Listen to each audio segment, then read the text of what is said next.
네, 이번 공과는 율법을 가르치는 에스라입니다. 율법을 가르치는 에스라고, 본문은 에스라가 아니고 느헤미야입니다. 느헤미야 8장 보시겠습니다. 느헤미야 8장. 만약에 초등부 공과가 아니라 중고등부 공과라 그러면 율법을 가르치는 에스라 본문이 느헤미야에서 한 곳, 에스라에서 한 곳, 두 곳에서의 말씀을 비교하고 뭐 이런 부분들이 훨씬 굉장히 교훈이 될 거라 생각하는데, 우리는 어쨌든 느헤미야 8장에 나오는 에스라의 성경 교육 이런 부분을 더 중점을 둬서 보도록 할 텐데, 일단 구약 성경이 39권으로 돼 있잖아요. 역사서, 체험서, 예언서 이렇게 17, 5, 17 해서 39권 이렇게 돼 있는데, 역사서 17권은 593으로 이제 구성이 돼 있잖아요. 593. 5권, 9권, 3권. 근데 앞에 나오는 5권은 가나안 땅 들어가기 전 이야기. 모세오경이죠. 중간에 9권은 가나안 땅 들어가서 이야기. 사사기부터 역대하까지인데, 그다음 593 뒤에 3권은 바벨론 포로 이후의 이야기입니다. 에스라, 느헤미야, 에스더 이렇게 3권이 하나의 세트인 이유는 바벨론 포로 이후의 이야기들이기 때문에 이 3권이 이제 하나의 세트입니다. 근데 에스라, 느헤미야, 에스더 이 3권은 성경 사건 순서대로 이제 배열된 건 아니에요. 얼핏 생각에 에스라, 그 다음 느헤미야, 그 다음 에스더 이야기인가? 시간 순서는 아니고 실제 일어난 사건 순서로 배열한다 그러면 에스라, 에스더, 그리고 느헤미야. 이것도 아주 정확한 건 아니에요. 주인공들을 고려해서 순서를 좀 정리해 본다 그러면 에스라 성경 전반부의 1차 귀환한 이야기, 스룹바벨 이야기가 에스라 성경 전반에 나옵니다. 자, 그 다음 1차 귀환 이후에도 여전히 페르시아에 남아 있었던 유대인들이 꽤 있었는데, 그들이 겪었던 힘들지만 감동적인 하나님의 어떤 도우심의 이야기, 그 에스더 이야기가 이제 시간적으로는 그 사이에 들어갑니다. 자, 그러고 나서 에스라 성경 후반부에 나오는 즉 에스더 사건 이후의 2차 귀환 이야기. 그러니까 이제 에스라 성경을 반을 뚝 잘라 나눠서 가운데다가 에스더 사건 넣어놓으면 이제 됩니다. 그 다음이 세 번째로 귀환한 이야기, 느헤미야 이야기가 나옵니다. 자, 흥미로운 점은 바벨론 윤수가 3차례 진행이 되었는데, 그처럼 귀환의 역사도 3차례에 걸쳐 돌아오게 됩니다. 바벨론 유수, 바벨론에 의해 공격당해서 결국 포로로 끌려가는 이야기는 606년, 597년, 마지막 586년 성전 파괴와 함께 3번에 걸쳐서 진행되는데, 귀환도 3차례에 걸쳐 536년, 458년, 그 다음 444, 느헤미야 이렇게 진행이 됩니다. 이 에스라서의 주제는 한 단어로 말해라 하면 회복입니다. 회복. 느헤미야의 주제가 뭐냐라 그러면 재건입니다. 재건. 에스더서의 핵심 주제가 뭐냐 그러면 보호입니다. 보호. 어떤 좀 점진적인 방향을 갖고 있죠. 회복되어서 재건을 했는데 그 이후엔 보호 속에서 살아갈 수 있다. 이런 좀 점진적인 방향이 좀 이루어져 있고요. 에스라는 2차 귀환한 주인공입니다. 1차 귀환했던 수룹바벨과 에스라의 귀환의 시간차는 80년이에요. 되게 차이가 나죠. 1차 귀환 뒤에 80년 뒤에 2차 귀환. 그 사이에 에스더 사건이 이제 있었다고 말씀드렸고, 그러면 1차 귀환 뒤에 80년 후에 2차 귀환이 이루어졌다. 어쩌면 1차 귀환 후에 더 이상은 안 이루어졌을지도 모를 이 귀환이 아주 오랜 시간 뒤에 다시 이제 일종의 귀환 프로젝트가 좀 진행이 된 겁니다. 왜? 에스더서에 나오는 유대인 말살 계획, 그 사건에 굉장히 충격을 받아요. 야, 여기서도 안전하지 않구나. 페르시아 제국 안에서의 삶은 결코 안전하지만은 않다는 걸 절실히 깨달은 사건이 그 에스더 성경에 나오는 사건입니다. 그래서 야, 이럴 바에야 고생하더라도 예루살렘에 돌아가서 보다 하나님의 백성답게 좀 살아보는 것은 어떨까? 이런 고민을 하기에 충분했고, 그런 마음 모은 사람들이 1차 귀환에 비해서는 굉장히 소수의 규모였지만 그들은 에스라와 함께 아하와 강가에 모여가지고 갑시다 해가지고 이제 추추추추 이제 돌아오는 이야기죠. 그럼 이제 2차 귀환 후 3차 귀환이 있었는데 그 시간차는 14년 정도예요. 얼마 차이 안 나죠. 1차와 2차는 80년. 근데 2차와 3차는 14년밖에 안 납니다. 별로 안 나는 거예요. 왜 별로 이렇게 안 날까? 에스라가 2차 귀환한 뒤에 신앙개혁운동, 말씀으로 신앙개혁운동을 합니다. 에스라서에서는 그게 되게 중요하죠. 그 신앙개혁운동을 하게 되는데 그때 막 그 대성공을 이룬 그 신앙개혁운동에 힘받아서 이스라엘 백성들이 한 일이 뭐였냐면 무너진 예루살렘 성을 다시 재건하는 일이었습니다. 근데 할만하면 방해와 공격으로부터 실패하게 되고 주변 민족들은 예루살렘 성이 재건되는 것을 결코 바라지 않았습니다. 그래서 공사가 이렇게 진척되다가 도루묵되고 진척되다가 도루묵되고 이제는 그냥 접었어요. 야, 안 되겠다. 더 삶이 이제 엉망으로 영육간의 엉망으로 치닫게 되죠. 이 소식을 느헤미야의 혈육이 하나니가 동생이 페르시아 제국에 있는 고위직 공무원이었던 형 느헤미야를 찾아가서 형, 우린 꿈을 잃어버렸어. 형이 좀 도와주면 안 될까? 해서 이제 펼쳐지는 스토리가 느헤미야 1장입니다. 그래서 에스라와 느헤미야는 이렇게 짧은 시간차 속에서 동시대에 활동하는 시간대를 맞이하게 되는데 그 무대가 느헤미야 성경입니다. 에스라와 느헤미야를 보게 되면 두 사람 참 안 어울려요. 좀 안 어울립니다. 옆에 분 보세요. 되게 좀 안 어울리죠, 서로. 그거는 부인하시는 거라 좋아요. 예, 잘 어울리시고. 예. 에스라는 제사장이잖아요. 그리고 학사.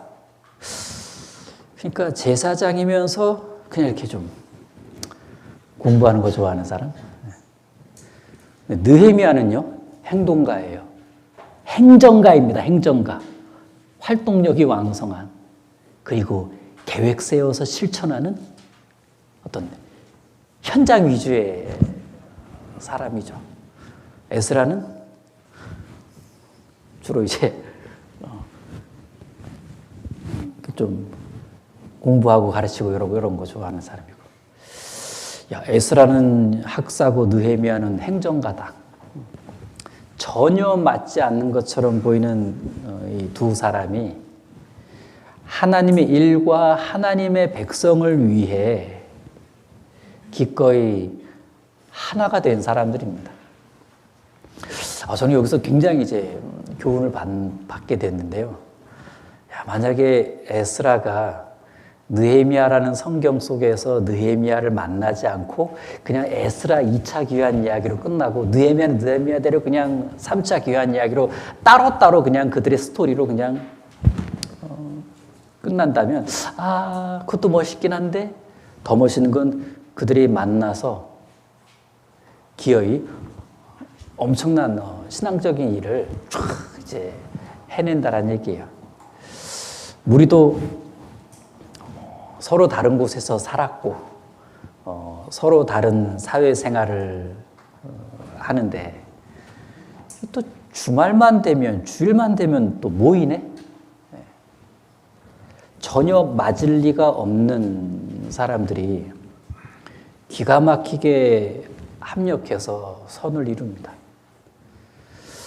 하나님의 일로 모였기 때문에 합력해야겠다라는 마음도 이미 있고 하나님이 부탁하신 일로 모였기 때문에 최선을 다해야겠다라는 그 어떤 그리스도인의 마음, 어떤 하나님이 우리에게 주신 공통의 목표, 하나님이 주신 공통의 목표 때문에 우리는 이것저것 따지지 않고 그냥 하나 됩시다. 하나 돼야 해요. 하나이지요. 그냥 이렇게 가는 겁니다. 여름 성경학교 학예 수양회가 그런 거 아닐까. 우린 그나마 매주라도 보는데 여름 성경학교 이번에 또 가면 처음 보는 선생님들이 계실 거예요. 이제 작년까지 같이 했지만 올해는 또 봉사가 바뀌어서 처음 만나는 분이 계시겠지만 우린 그런 거 신경 안 쓰고 오셨군요 해서 우린 이미 하나가 되었어요. 그러면서 이제 한바탕 하는 이게 참 멋있는 거 아닐까. 1차 귀환을 주도한 사람은 수룹바벨이라고 우리가 알고 있는데 수룹바벨과 동시대의 사람은 그럼 누굴까? 에스라와 동시대의 사람은 느헤미야라 그러는데 수룹바벨과 동시대의 사람은 다니엘입니다. 다니엘. 그런데 결과적으로 다니엘은 페르시아의 잔류를 합니다. 그러니까 바벨론 제국에 그냥 잔류를 합니다. 수룹바벨은 예루살렘으로 돌아갑니다. 왜 다니엘은 남았고 수룹바벨은 돌아왔을까? 자, 이 수룹바벨이 에스라 성경 전반부의 1차 귀환을 주도한 사람으로 등장하긴 하지만 정작 이 수룹바벨은 에스라 혹은 느헤미야 아니면 에스더 이 세 사람과는 동시대의 사람이 아니에요. 에스라 성경에 나와 있긴 하지만 에스라, 느헤미야, 에스더는 동시대 사람이라고 볼 수 있지만 수룹바벨은 아닙니다. 근데 에스라 성경에 있어요. 이쪽 이야기도 보면 에스더는 페르시아에 계속 머물렀고 에스라와 느헤미야는 예루살렘으로 돌아갔다. 동시대에 내놓으라 하고 하는 그 신앙 인물들도 남은 자와 돌아간 자, 이런 이제 어떤 이야기들의 이제 공통점들이 이제 있는 거죠. 자, 그러면 다니엘은 남았다 그랬는데 왜 다니엘은 남았고 수룹바벨은 돌아왔을까? 왜 다니엘은 느헤미야처럼 돌아가지 않았을까? 일단 다니엘이 사자굴에 던져지는 그 어떤 사건은 80대 고령의 나이에 겪은 사건입니다. 한창 이제 기력이 다 이제 쇠한 80대 노인이 사자굴에 던져진 건데 그때가 이제 538년 정도니까 그때로부터 해서 2년 뒤에 바벨론 제국이 막을 내리게 되고 고레스가 페르시아 제국의 일대 왕으로 정식으로 이제 등극하게 되면서 이제 그때 내려진 고레스 칙령으로 스룹바벨이 백성들을 이끌고 예루살렘으로 돌아가게 됩니다. 사자굴 던져지고 2년 뒤 고레스 칙령과 함께 귀환의 역사가 펼쳐진다. 그러니까 다니엘은 왜 페르시아에 잔류했을까? 일단 나이가 뭐 고레스 칙령이 내려졌을 쯤에는 80대 중반을 달려가고 있었던 거죠. 부담 주고 싶지 않아서일 수도 있습니다. 돌아가는 여정이 뭐 간단합니까? 가는 길도 수개월이고 돌아가는 길에 굉장히 이제 힘이 들잖아요. 또 돌아가서도 뭐 너무 고령의 나이에 그래서 체력적 한계나 또는 부담을 주고 싶지 않은. 근데 또 하나의 이유는 자기가 맡은 총리 직분 때문이 아니었을까. 사회적 지위를 탐한다가 아니라 그 지위를 가지고 여전히 남아있는 그 페르시아 제국에 계속 남아있는 유대인들을 보호하고 도와주고 싶었기 때문일 수도 있습니다. 그러니까 신앙의 특공대들은 빨리 가라. 자, 하지만 남아있는 사람도 있지 않냐.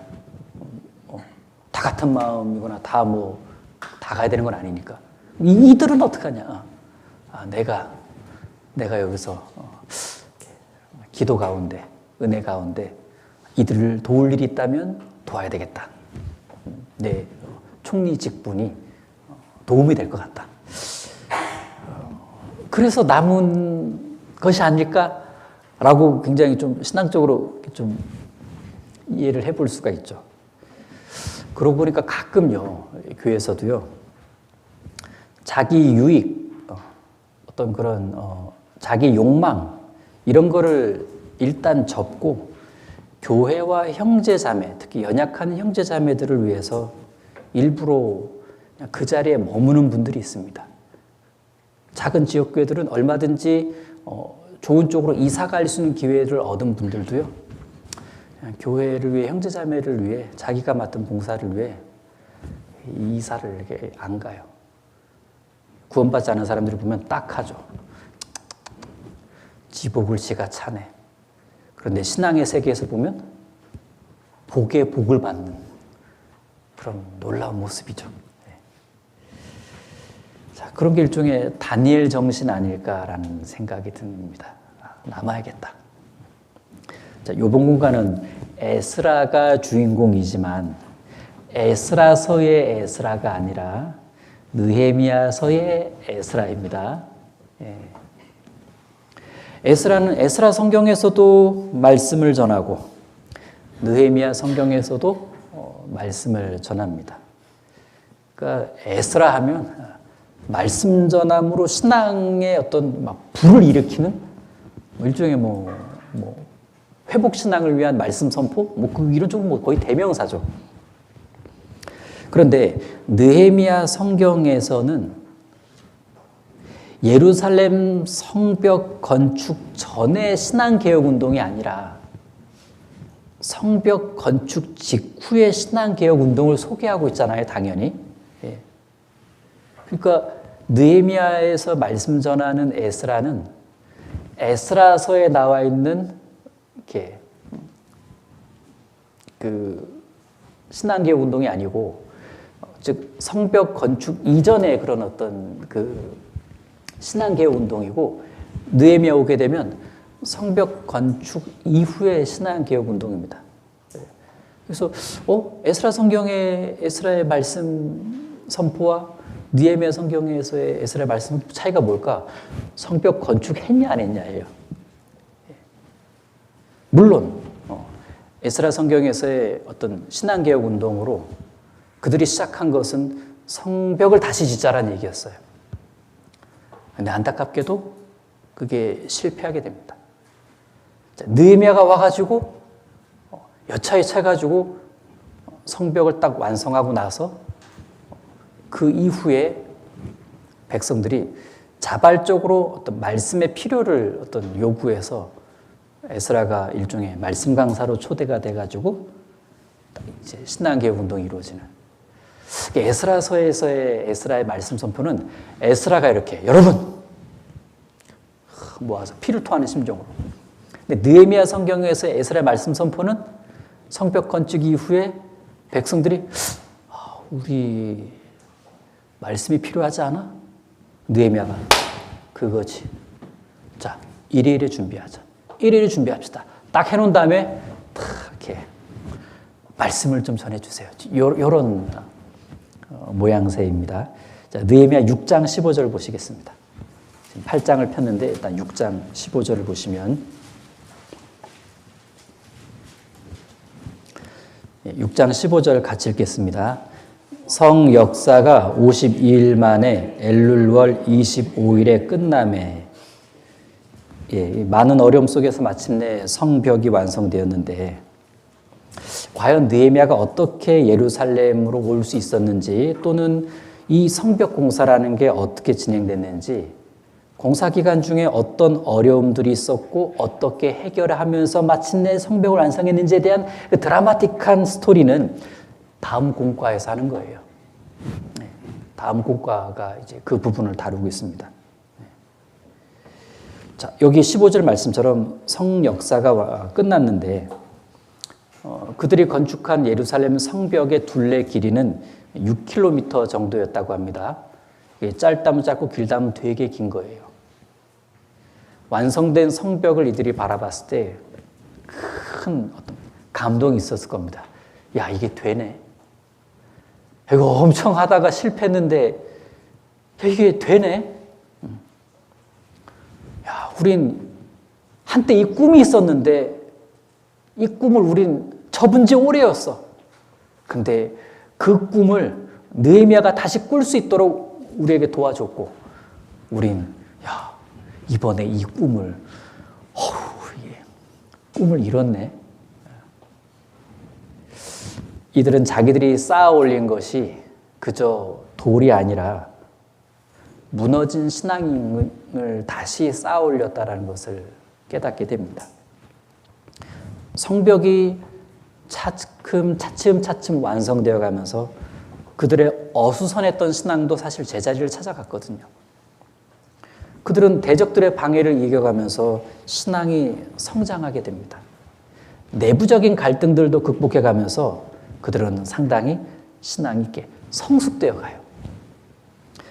결국 마침내 완성된 것은 눈에 보이는 성벽만이 아니라 다시 하나가 된 백성들이었다라는 겁니다.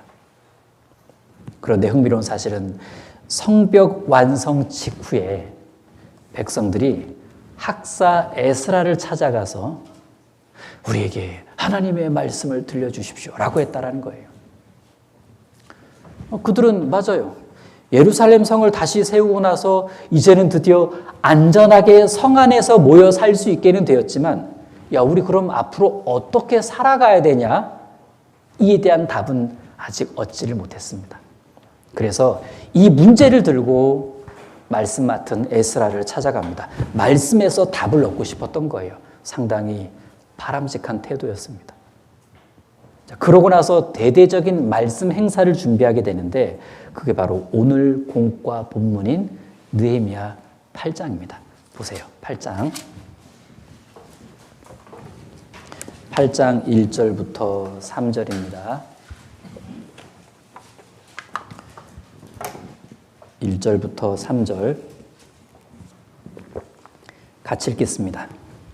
이스라엘 자손이 그 본성에 거하였더니 7월에 이르러는 모든 백성이 일제히 수문앞 광장에 모여 학사 에스라에게 여호와께서 이스라엘에게 명하신 모세의 율법책을 가지고 오기를 청하매 7월 1일에 제사장 에스라가 율법책을 가지고 남자 여자 무릇 알아들을 만한 회중 앞에 이르러 수문앞 광장에서 새벽부터 오전까지 남자 여자 무릇 알아들을 만한 자의 앞에서 읽음에 뭇 백성이 그 율법책에 귀를 기울였는데 마지막 멋있죠. 뭇 백성이 그 율법책에 귀를 기울였는데 뭐 이쯤 되면 뒤는 보나 마나예요. 귀 기울였대잖아요. 말씀을 읽었는데 다 귀를 기울이더래요. 뒤는 끝났다고 그러면. 근데 정말 뒤가요 어마어마해져요. 자, 지금 유대 달력으로 7월입니다. 나팔절입니다. 7월 1일 되면. 근데 이제 7월 나팔절. 뭐 우리도 교훈 받아 보면 우리도 7월이면 수양회 하는데 우리만의 최고의 글쎄요. 전도집의 절기라고나 할까? 1차부터 7차, 매차수, 3박 4일. 그래서 그렇게 생각하고 읽어보면 이 분위기가, 8장의 분위기가 하계 수양회와 굉장히 이제 비슷합니다. 모든 유대인들이 말씀 듣기 위해 큰 광장에 모였는데, 수양회 비슷하죠. 알아들을 만한 회중이 모였다 그럽니다. 그러니까 어린아이부터 어르신들까지 다 말씀 앞에 나왔습니다. 더더욱 여기 이른 아침부터 말씀을 들었다고 하는데 여기 2절, 3절이에요. 수문앞 광장에서 새벽부터 오전까지 뭐 대략 6시간입니다. 하루 3타임 들은 거예요, 일종의. 우리도 수양의 둘째 날 6시간이죠. 아무튼 참 이 분위기가 진한 말씀 잔치의 분위기를 어떻게 이 8장의 분위기를 우리가 이해할까? 수양회 생각하면 그런 분위기였겠다. 이게 좀 이해가 되는데 날씨요.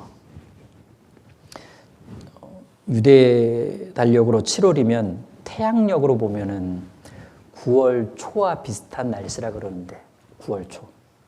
그러니까 아주 뜨겁지는 않았어도 햇살은 상당히 따가웠을 겁니다.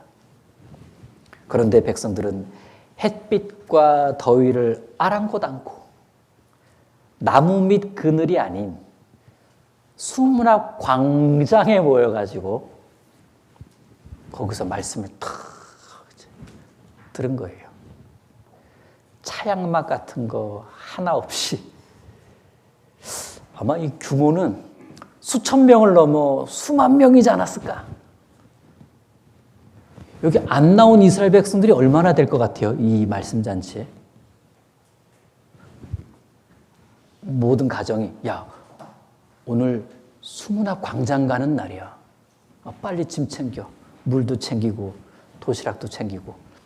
온 가족이 이제 그것도 좋은 자리에 앉으려고 이렇게. 자, 그럼 태양력으로 9월 초 날씨라 그랬는데 지금 이런 거죠. 9월 초 날씨면은 우리나라로 치면 우리나라의 한여름 날씨 거의 뭐 심하면 30도 후반까지 넘어가는 또는 30도 살짝 오르락내리락 하는 한국의 어떤 늦여름 날씨가 요 이스라엘 지역의 9월 초 날씨라고 하니까 어쨌든 되게 뜨거운 날씨란 얘기예요. 그럼 이제 생각해보면 좀 의아하네? 지금 날씨가 어떻게 보면 이제 9월 초 날씨, 우리나라로 보면 한여름 날씨와 어떤 늦여름 날씨 그 사이. 그럼 공사는 언제 했다는 얘기냐? 그거 앞에 한 거니까 가장 뜨거운 여름에 공사를 한 거예요. 한 달 반 정도, 52일. 50일 한여름에 공사하고 한여름 끝나는 이 늦여름으로 가는 그 지점에 여기 지금 말씀잔치를 하겠다고 한 겁니다. 그래서 이거 좀 상식과는 안 맞다. 우리 이렇게 어떤 큰 일을 하고 났는데 아직 더워. 그럼 큰일을 하고 난 다음에 보통 뭘 하냐? 휴가를 가야죠. 아니면 잠깐 더위는 피하든가. 왜? 한여름엔 너무 공사를 하면서 이제 고생을 한 거예요. 근데 이들은 휴가? 땡. 뭐 휴식? 됐고. 곧장 가서 말씀 가르쳐 달라고 요청한 겁니다. 왜? 왜 이렇게 급했을까요? 좀 한 2, 3주 쉬었다 해도 될 것 같은데 왜 이렇게 급했을까요? 급할 수밖에 없었습니다. 왜? 과거에 대한 그 기억 때문에. 이들은 70여 년 전에, 이때로부터 70여 년 전에 성전을 완성하게 돼요. 무너진 성전을 완성하게 됩니다. 근데 성전은 완성되었는데 결과적으로 신앙이 엉망이 되어버렸거든요. 건물은 세워졌지만 말씀으로 신앙을 세우지 않으니까 이게 건물 있으면 신앙되는 저절로 신앙이 아니라 건물을 세웠어도 신앙은 말씀으로 다시 세워야 되는구나. 이 뼈저린 경험을 했던 터라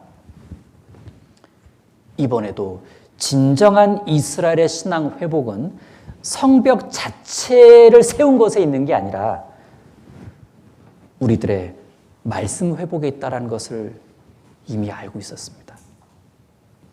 그래서 그렇게 회복돼야 성장할 수 있으니까 이건 시기를 늦출 문제가 늦추면 틈타니까. 그래서 성벽 공사 끝나자마자 우리 있잖아요 하면서 말씀을 가르쳐 달라고 한 겁니다. 말씀으로 곧장 회복해서 말씀으로 힘을 얻어가지고 진짜 제대로 갖춰진 성벽답게 제대로 갖춰진 신앙으로 좀 제대로 살아보고 싶었던 거예요. 이제는 좀 제대로 살아보고 싶었던 겁니다. 느헤미야가 이 앞에 가서 이렇게 하잖아요. 우리 다시 수치를 받지 맙시다. 그랬더니 좋아요. 더 이상 수치스러운 신앙은 싫습니다. 제대로 살아보고 싶었던 게 이들의 꿈이었거든요. 그래서 대대적인 말씀 행사를 준비합니다. 나팔절 말씀 행사.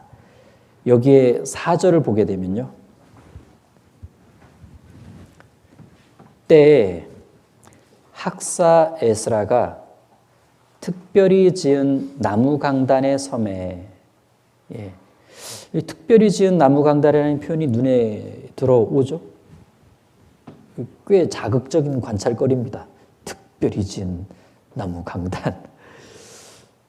전체적으로 8장은 요 나무 강단 아래에서 벌어진 사건이죠. 이 나무 강단은 특별히 지어졌다고 여기서 말씀하고 있는데 그렇다고 뭐 멋진 무늬, 휘황찬란한 디자인 이런 걸 갖춘 강단을 말하는 것이 아니고 여기서 특별히 지었다라고 하는 건 망대처럼 아주 높고 크게 만들었다는 뜻에서 특별히 지은 나무 강단입니다. 강단의 높이와 사이즈를 높이 만들었으니까 크게 만들어야죠. 이들은 왜 이렇게 강단을 높이 그리고 크게 만들었을까? 많은 사람들이 이 말씀 앞에 나올 거라는 것을 예측하고서는요. 저 멀리 쫙 길게 앉아 있을 텐데 저 멀리서도 이 말씀 전하는 걸 보려면 이게 높을 수밖에 없다는 얘기입니다. 강단이. 이게 말씀 집회를 준비하는 일꾼들의 세심한 마음을 엿볼 수 있는 부분입니다. 그럼 이제 한번 상상을 해보겠습니다. 만약 강단을 이런 식으로 그냥 하나 준비했다고 해보세요. 근데 여기 수만 명 쫙 있어요. 뭐 잘 안 들릴 수 있겠지만 애초에 보이지도 않아. 보이지도 않아요. 그러면 이제 막 민원이 막 생기겠죠? 야, 좀 높이 좀 세우지. 좀 크게 좀 하지. 그럼 멀리까지 소리가 들릴 텐데. 그럼 이제 잘 못 듣는 사람, 말씀을 잘 못 듣는 사람은 손해가 생기잖아요. 말씀이 안 들리니까. 근데 이들은 참 잘했어요. 강단을 특별히 지었습니다. 그리고 흥미로운 부분 5절. 학사 에스라가 모든 백성 위에 서서 저희 목전에서 책을 펼 때 모든 백성이 일어서니라.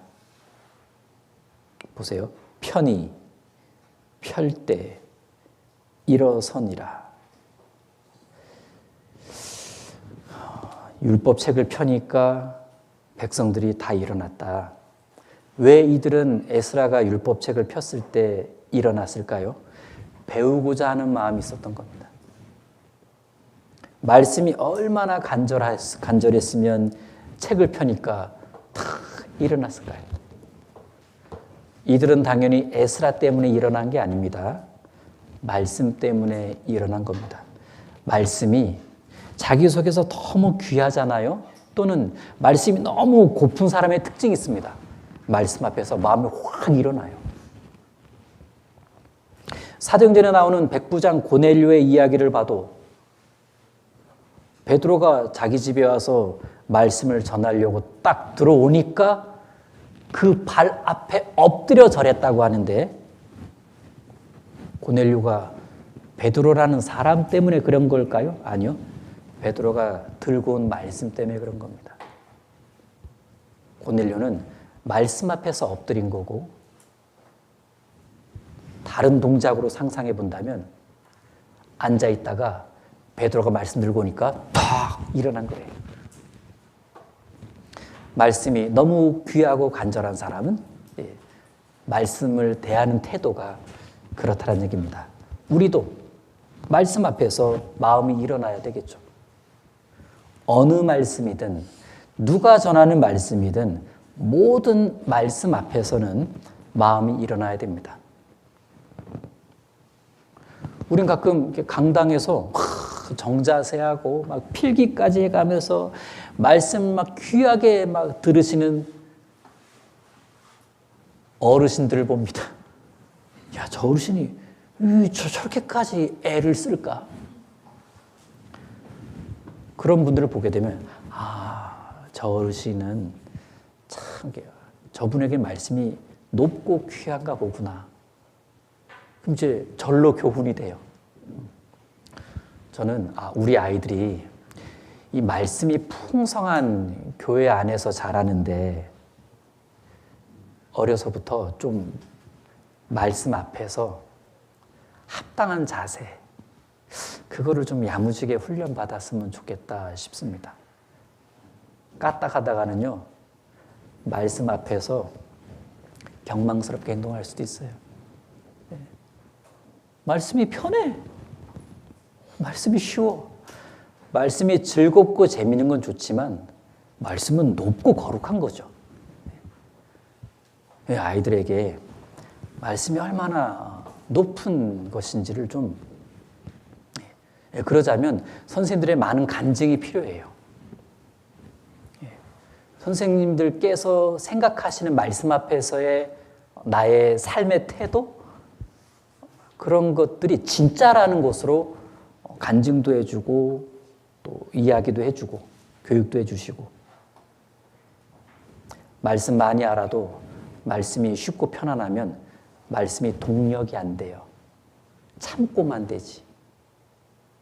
그래가지고 복음 전하겠습니까? 교회가 유지될까요? 자, 6절 보시면 에스라가 광대하신 하나님 여호와를 송축하매 모든 백성이 손을 들고 아멘 아멘 응답하고 몸을 굽혀 얼굴을 땅에 대고 여호와께 경배하였느니라. 중간에 모든 백성이 손을 들고 아멘 아멘 응답하고 몸을 굽혀 얼굴을 땅에 대고 여호와께 경배하니라. 무슨 말이냐? 이들은 말씀을 듣는 내내 반응을 보였다는 얘기입니다. 아멘, 아멘. 그러니까 먼저는 마음이 일어나야 되고, 그 다음엔 말씀이 전해지는 동안엔 아멘 아멘 했다는 건데 그건 이들이 이 말씀은 이런 뜻이구나 이런 거구나 아주 그냥 꿀 같은 그 교훈을 그래 그럼 나도 이제 이래 살아야 되겠다 자기 삶에 적용하며 살겠다라는 다짐 그 다짐을 하면서 말씀을 들었다라는 거예요. 그게 아멘 아멘 이런 자세가 참 하나님의 말씀 앞에서의 말씀을 높게 여기는 진짜 합당한 태도라고 봅니다. 우리 왜 그러잖아요.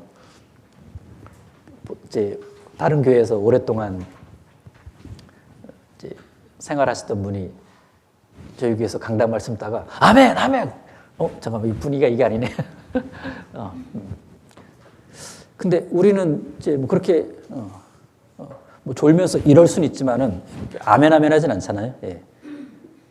근데 마음에선 그래야 될 것 같아요. 아멘 아멘 말을 하지 않는 이유는 방해될까 봐 그런 거잖아요. 예. 근데 아멘 아멘은 필요하죠. 예. 속에서 아멘. 그렇지. 그러네요. 예. 저도 이 교훈대로 제 삶의 이런 부분을 한번 바꿔보겠습니다. 제가 늘 강조하잖아요. 설교를 들을 땐 적용을 어떻게 내 삶에 이 교훈을 적용할까를 계속 생각하고 메모를 하셔야 된다고. 집에 가서 어떻게 적용할까 하면 생각이 안 나요.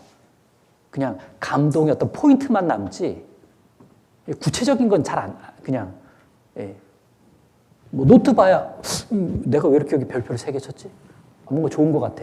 뭔가 그 감동이 현장을 떠나는 순간 많이 반감되니까 현장에서 아멘 아멘 하면서 그럼 나는 이번 주에 이 부분 이렇게 해봐야겠다.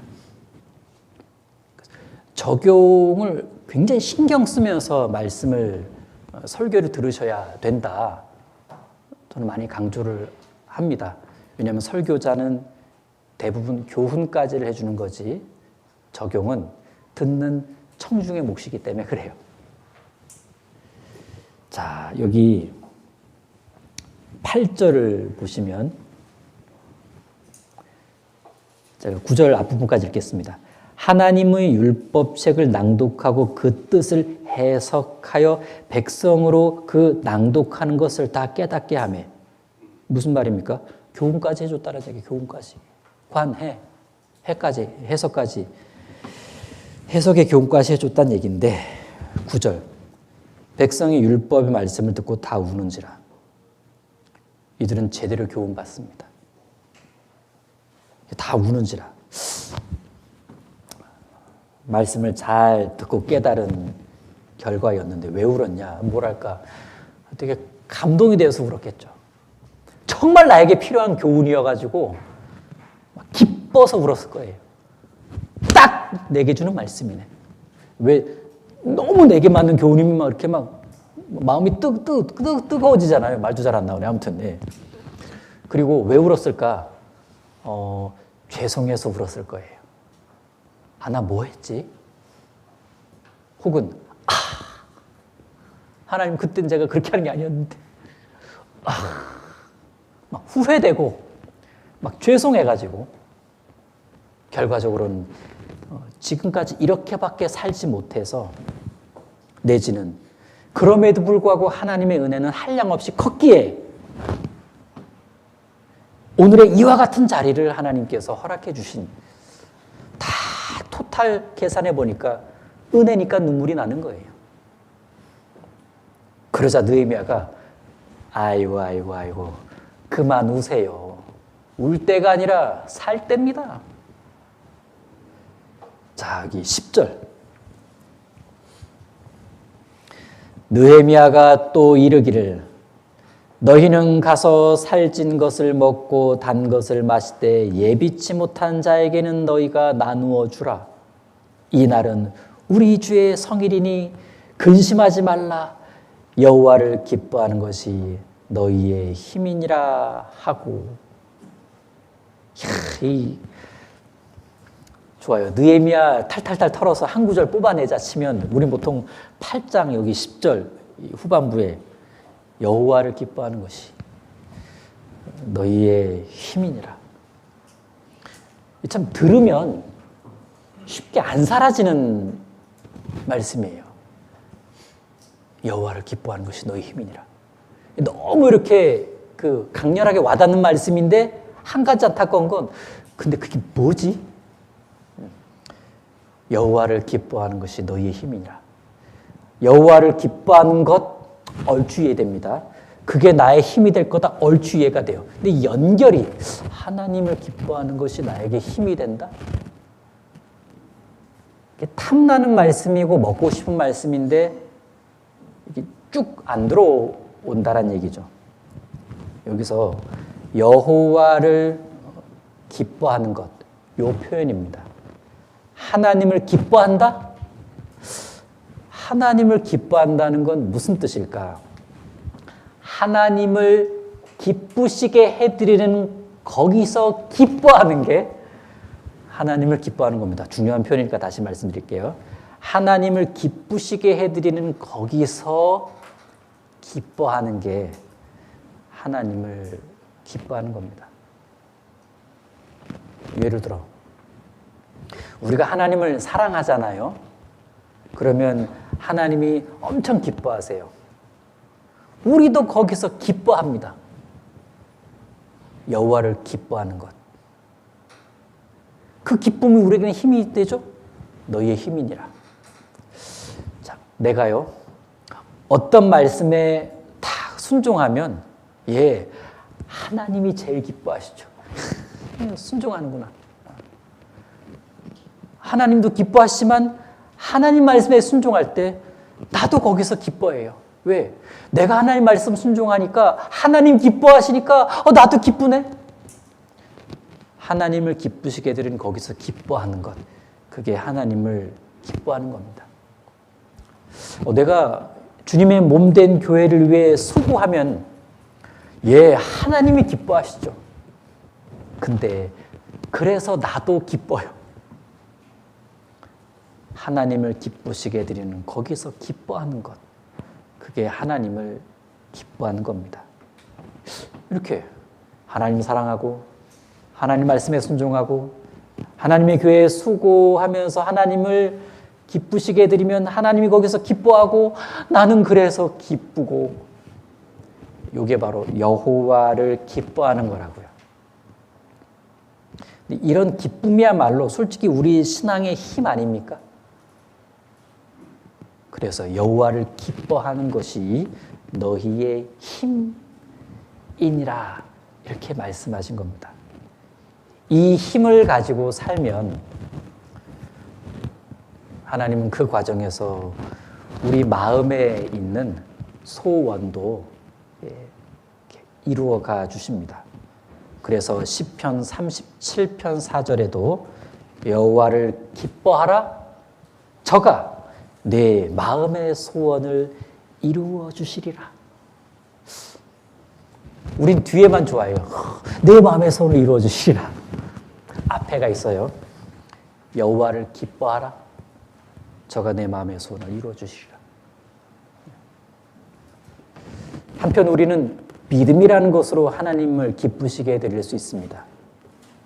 우리가 믿음이라는 것으로 하나님을 기쁘시게 해드리면 우리도 기뻐요. 거기서 힘이 납니다. 히브리서 11장 6절 말씀처럼 믿음이 없이는 기쁘시게 못하나니. 히브리서 11장 5절로 가게 되면 믿음으로 에녹은 하나님을 기쁘시게 하는 자라 하는 증거를 받았다. 믿음, 하나님을 기쁘시게 해드리는 것, 나도 거기서 기뻐? 이게 여호와를 기뻐하는 것. 믿음 때문에 그렇게 됐다면 결국 믿음이 힘이네? 그럼요. 자, 이렇게 해가지고 이제 백성들이 크게 즐거워하면서 기쁨의 교제를 이날 나눕니다. 흥미로운 점은 이제 백성들 중에 일부, 지도층에 해당하는 사람들이 다시 에스라를 찾아가서 저기요, 한 번 더 가르쳐 주시면 안 될까요? 말씀을 더 가르쳐 달라고 합니다. 13절 보시겠습니다. 13절. 그 이튿날 뭇 백성의 족장들과 제사장 등들과 레위 사람들이 율법의 말씀을 밝히 알고자 하여 학사 에스라의 곳에 모여서, 자, 여기 일종의 일꾼들인데, 일꾼들이기 때문에 더 수고해야 되니까, 더 힘받고 싶으니까 한 번 더 말씀 가르쳐 달라고 찾아간 겁니다. 에스라가 기꺼이 기쁘게 말씀을 가르쳐 주는데, 자, 이렇게 해서 말씀을 이들이 또 배우고 나서요, 아, 이제 끝났나? 근데 말씀 배우는 일정이 안 끝나더라라는 얘기입니다. 여기 1절 가면 순학광장에서 말씀 6시간 듣고 나서 여기 13절에 가서는 일부 사람들이 말씀을 더 배웠는데, 이 일꾼들이 뭘 깨닫게 되냐면, 13일 뒤면 초막절이 시작되네? 그래서 열심히 초막절 준비를 합니다. 초막절 준비를 하는데 피곤한 게 아니라 너무 즐거운 거예요. 왜? 말씀이 원리되어서 깨닫고 이런 게 있네, 그럼 해야 되겠네 해서 준비하니까 이게 일이 아니라 이건 그냥 기쁜 거예요. 기쁜 거. 드디어 7월 15일이 됐어요. 7월 15일부터 21일까지 7일 동안 초막절이 진행되는데, 7일 동안 뭘 했냐? 또 말씀 배워요. 18절. 에스라는 첫날부터 끝날까지 날마다, 첫날부터 끝날까지 날마다 하나님의 율법책을 낭독하고 무리가 7일 동안 절기를 지키고 제8일의 규례를 따라 성회를 열었느니라. 야, 7일 말씀 잔치. 지난주 한 대집회랑 비슷하죠. 예. 첫째 날부터 일곱째 날까지 말씀을 쫙. 야, 대단하죠. 그러다가 9장 넘어가잖아요. 초막절 행사 끝나고 이틀 뒤에 다시 3시간 말씀 공부해요. 보충 수업이 아니라 그냥 3시간 말씀 공부합니다. 9장 1절. 그달 24일에 이스라엘 자손이 다 모여 금식하며 굵은 배를 입고 티끌을 무릅쓰며 3절 보세요. 이날에 낮 4분째 1은 그 처소에 서서 그 하나님 여호와의 율법책을 낭독하고 낮 4분째 1은 죄를 자복하며 그 하나님 여호와께 경배하는데, 한마디로 이들은 계속 말씀 배운 거예요. 대단한 걸까요? 그렇기도 하지만 당연한 겁니다. 8장부터 9장까지는 건축이라는 큰 일에 힘을 쏟고 나서 푹 쉰 그들의 해피한 이야기가 아니고, 건축 직후에 말씀 달라고, 말씀 배우고 이후에 또 말씀, 절기 내내 말씀, 절기 끝나고 이틀 뒤 또 말씀, 계속 말씀을 연달아 배우니까 이들은 지쳤을까요? 힘이 났을까요? 이들은 신앙이 확 성장하게 돼요. 백성들의 마음은 똘똘 뭉치게 됩니다. 이들은요, 개인적인 힘이 아니라 민족적인 힘이 탁 생긴 건데, 말씀으로 얻은 신앙의 힘이었던 겁니다. 이 힘으로 뭘 하냐? 드디어 하나님 앞에서 언약갱신이라는 걸 해요. 언약갱신. 이 언약갱신이 9장, 10장 이야기입니다. 언약갱신이 뭡니까? 하나님, 이제는 이렇게 살겠습니다 라고 다짐하는 게 언약갱신인데, 말씀잔치가 아니었다면 이루어지지 않았을 일일 수도 있습니다. 언약갱신. 이 언약갱신 후에 12장에 가게 되면 이젠 성벽 봉헌식, 요즘 말로 건축 입당식을 해요. 그럼 12장까지를 쭉 봤을 때 이스라엘은 그래봐야 여전히 페르시아 제국 지배 아래 있긴 했지만, 그런데요, 내부적으로 들여다보면 과거 신정국가로서의 면모를 다시 갖추었다라고 할 수 있을 만큼 이들은 진짜 회복됩니다. 결국 신앙의 부흥은 성경의 부흥이 바탕이 되지 않으면 안 되는구나. 말씀의 부흥이 없이는 안 되는 일이 신앙의 부흥이구나.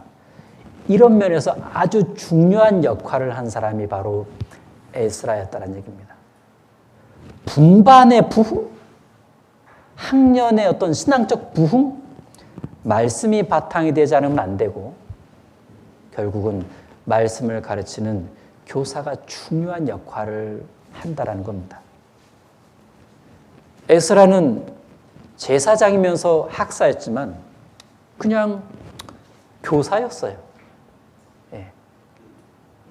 말씀으로 이끌고 말씀을 가르쳐주고 말씀으로 함께 사는, 함께 말씀대로 살아가는 교사였답니다.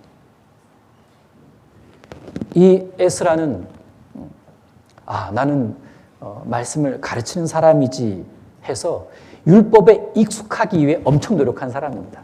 그래서 율법에 익숙한 학사였다라고 에스라를 소개하고 그는 율법에 익숙해지기 위해 연구 엄청 했다고 에스라 7장에 나옵니다.